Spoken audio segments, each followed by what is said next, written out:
everyone, welcome you all back to William Science class number 271 NCERT recapitulation series को आगे बढ़ाते हैं।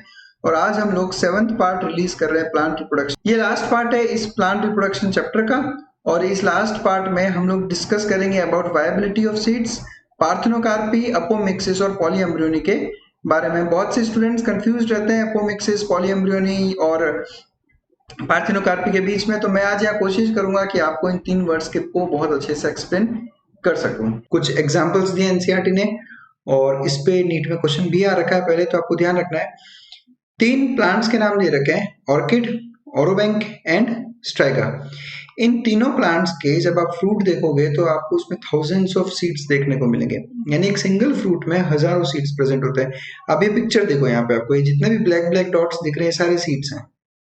तो ये तीन एग्जाम्पल आपको अच्छे से याद करने हैं, orchid, orobanche and striga, plants in which there are thousands of seeds in a single fruit. Next बात करते हैं हम सीड वायबिलिटी की ना। What is viability? वायबिलिटी का मतलब है कि एक सीड है, उसको आपने सॉइल में ग्रो किया और वो जर्मिनेट हो गया, that means the seed is viable. अगर वो सीड वहां जर्मिनेट नहीं कर रहा है तो मतलब उसकी वायबिलिटी खत्म हो चुकी है ना। हर प्लांट के सीड का वायबिलिटी पीरियड अलग अलग रहता है, it varies greatly in different plants. Her plant का अपना अलग अलग वायबिलिटी रहता है। कुछ प्लांट्स है जिनके सीड्स सालों तक वायबल रहते हैं, कुछ प्लांट्स में आपको ये कुछ महीनों तक ही देखने को मिलेगा और कुछ प्लांट्स में तो करीब करीब सैकड़ों सालों तक, 100 ऑफ ईयर्स भी निकल जाते हैं, उसके बाद भी वो सीड वायबल रहता है, यानी आप उसको सॉइल में डालोगे और वो ग्रो करेगा। तो वायबिलिटी डिपेंड करता है अलग अलग प्लांट्स पे।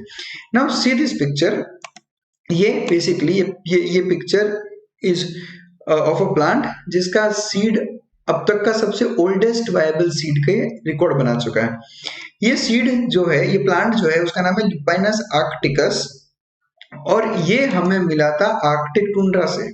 You all must be knowing about Arctic tundra. Tundra जो कंप्लीट फ्रोजन एरिया है वहां पर, ठीक है, कंप्लीटली आपको वहां पर स्नो बेल्ट ही मिलेगा कंप्लीट।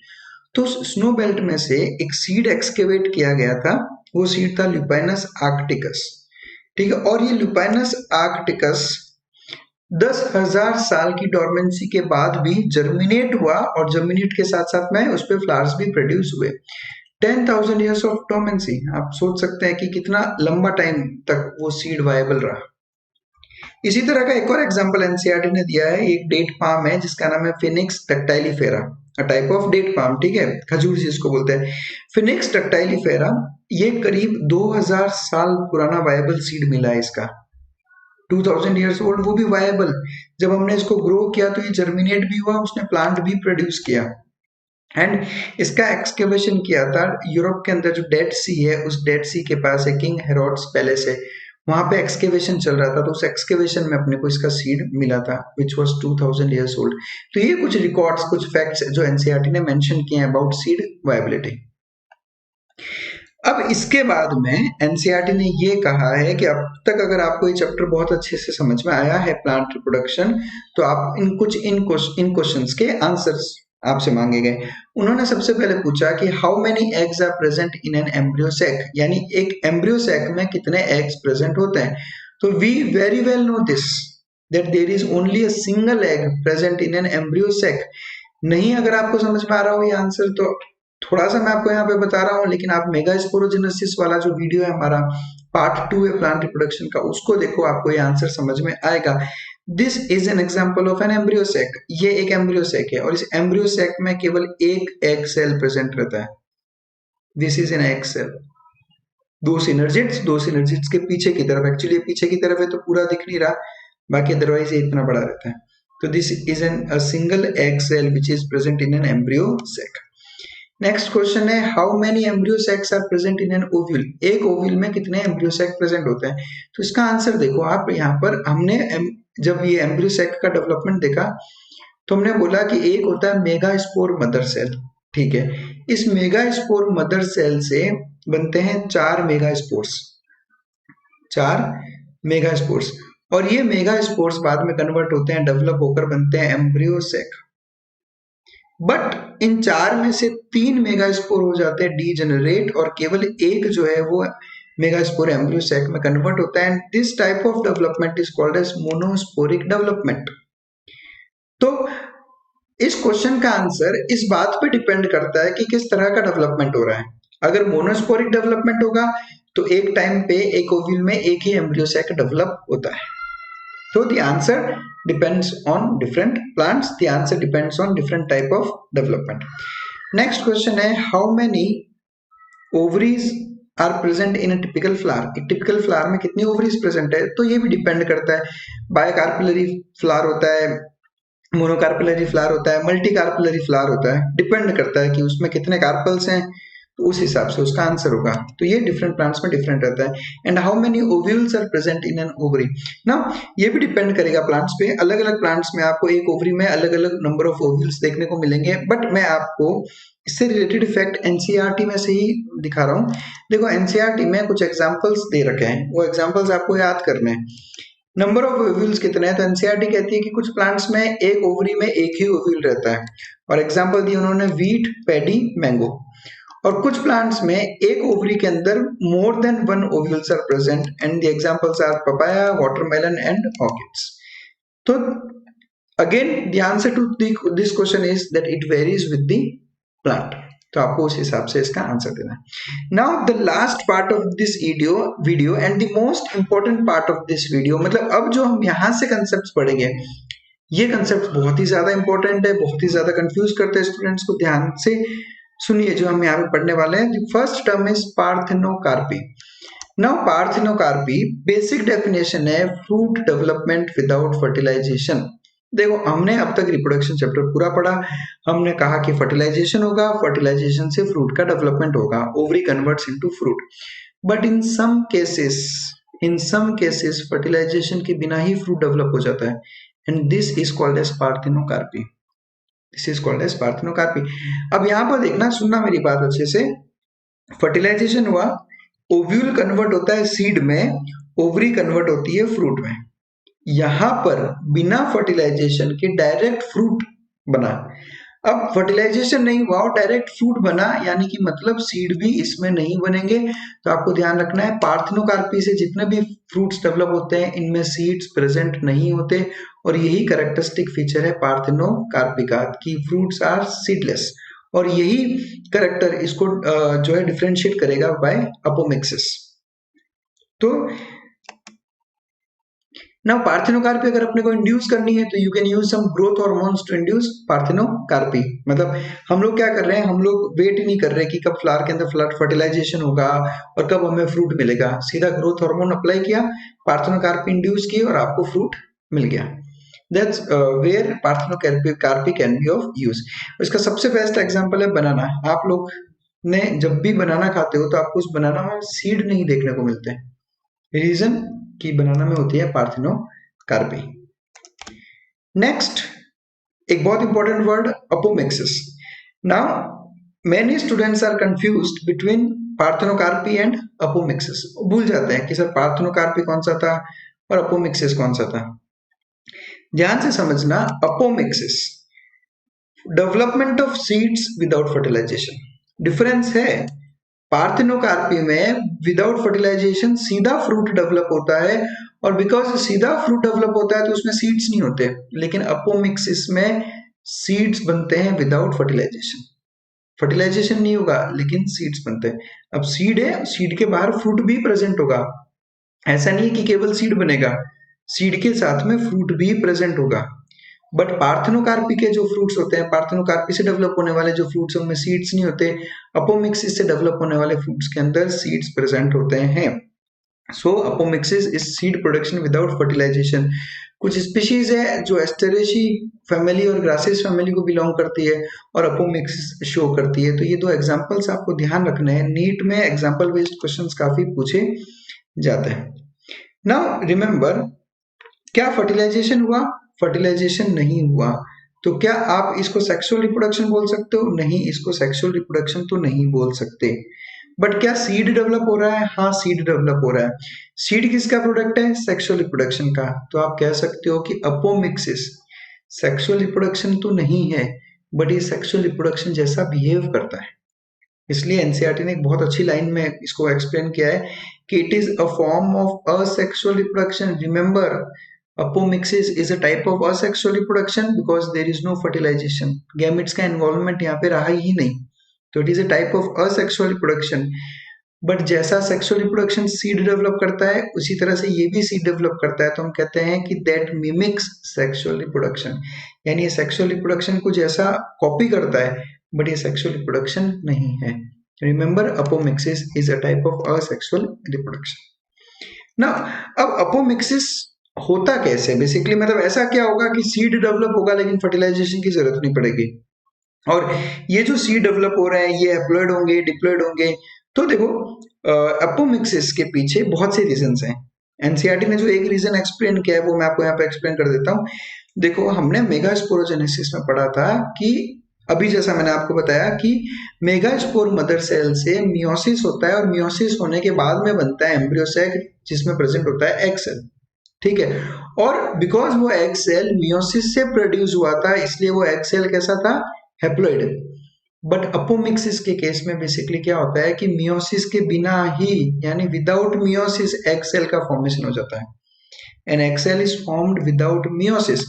अब बिकॉज ये एग सेल बिना मियोसिस के बना है, that means this is diploid.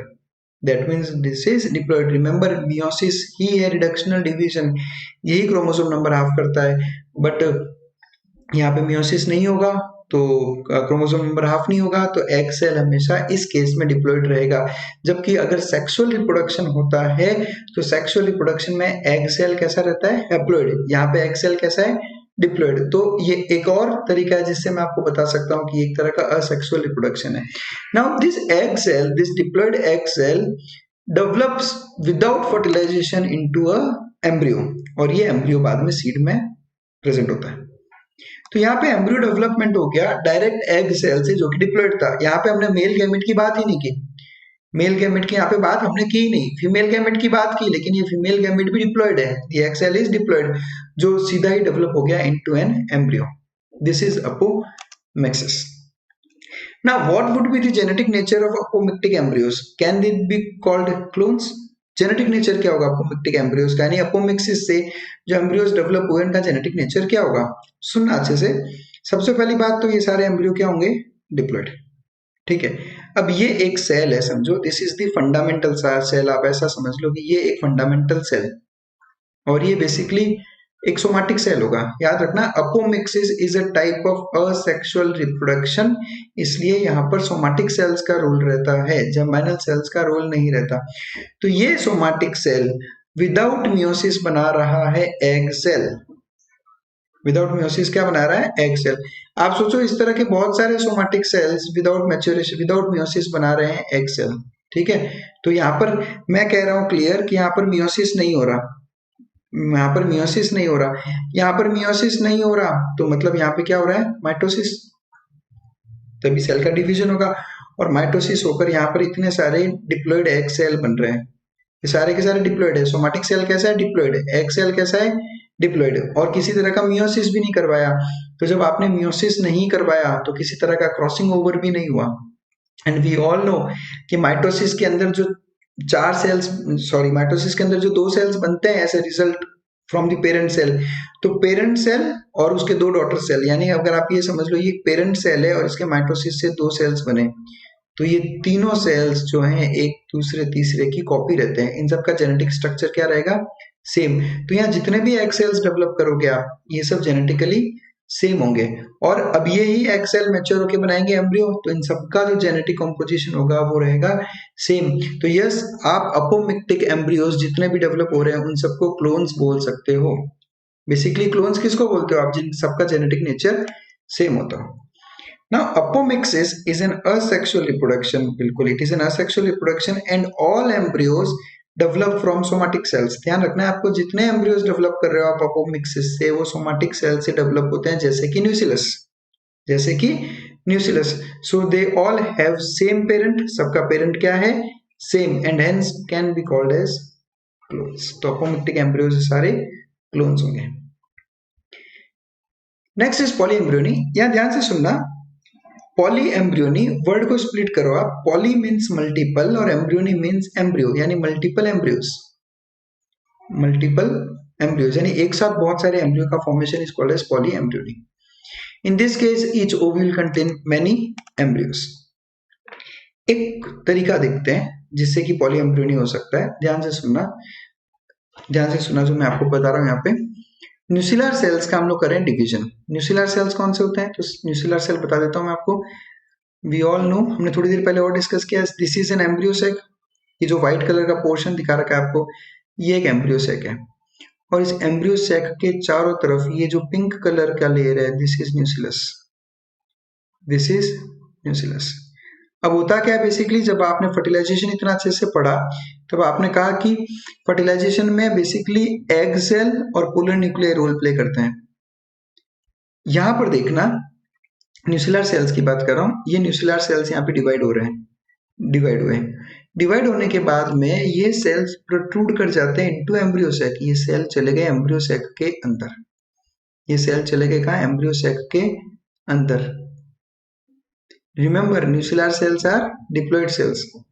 Nuclear cells are diploid cells plus somatic cells. Remember, nuclear cells are somatic cells because they have got no role in production of gametes. So they are somatic cells, diploid है, और ये embryo sac के अंदर चले गए। Embryo sac में जाने के बाद में ये विदाउट फर्टिलाइजेशन ही एम्ब्रियो में डेवलप हो गए। ये विदाउट फर्टिलाइजेशन ही न्यूसिलर सेल जो है एम्ब्रियो में डेवलप हो गया। Now all these nucellar cells they have got same genetic composition.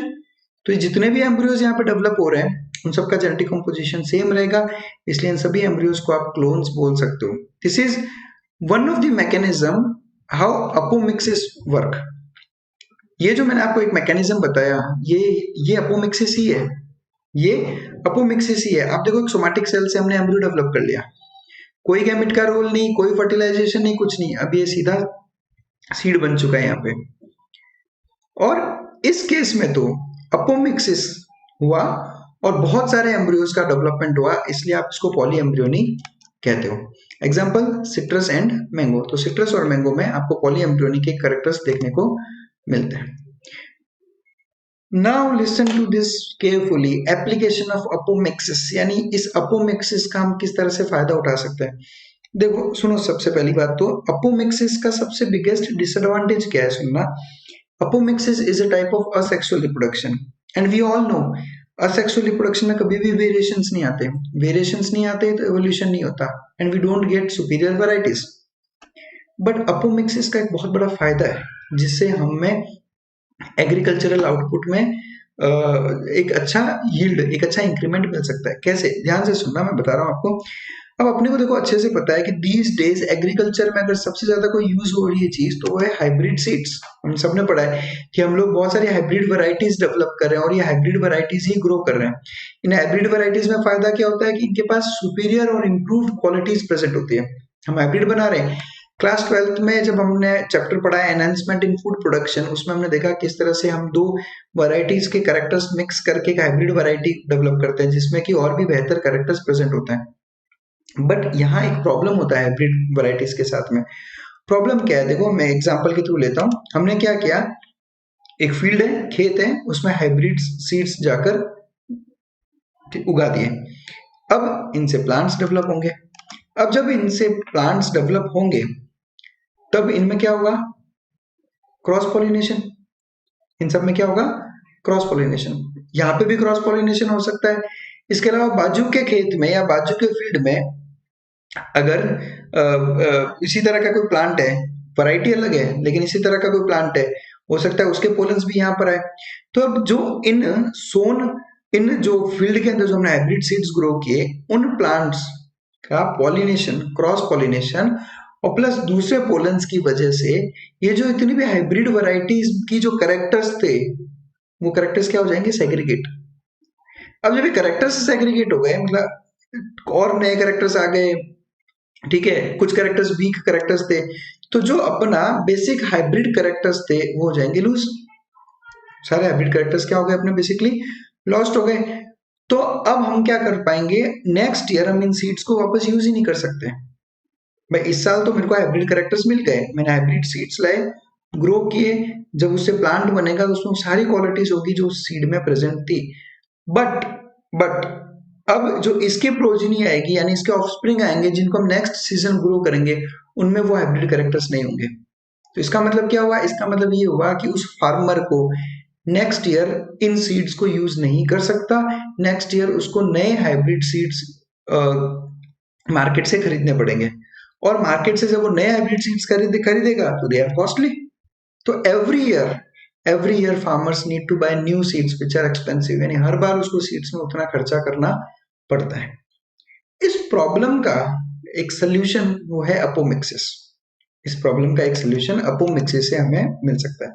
कैसे कि हम क्या कर रहे हैं, इन हाइब्रिड्स को अपोमिक्सिस के थ्रू जो है इनको प्रोपोगेट करवाएं। अगर समझो अगर ये करवा पाए हम, तो क्या होगा, अब इनकी जो प्रोजीनीज आएगी, हमने सेक्सुअल रिप्रोडक्शन होने नहीं दिया, हम क्या कर रहे हैं, हम सिर्फ अपोमिक्सिस करवाए जा रहे हैं। तो अपोमिक्सिस होगा तो जितने भी हाइब्रिड कैरेक्टर्स है वो कहीं पे भी नहीं जाएंगे, उन ऑफस्प्रिंग्स में भी वो हाइब्रिड कैरेक्टर्स प्रेजेंट रहेंगे, बिकॉज हमने अभी देखा कि apomixis is a type of asexual reproduction, और असेक्सुअल रिप्रोडक्शंस में यू डोंट गेट वेरिएशंस। आपको हर बार वही characters next to next generation मिलते रहेंगे, और फार्मर्स को नए सीड्स वापस से खरीदने की जरूरत नहीं पड़ेगी। तो ये कंसेप्ट पे through out the planet, through out the world बहुत सारी एक्सटेंसिव रिसर्च चालू है। हम लोग ये जानने की कोशिश कर रहे हैं कि अपोमिक्सिस करवाने वाले जीन्स कौन से हैं, उसके पीछे की जेनेटिक्स क्या है, और क्या ऐसा पॉसिबल है कि अपोमिक्सिस करवाने वाले जीन्स को हम ट्रांसफर करते हैं उन हाइब्रिड वैरायटीज में।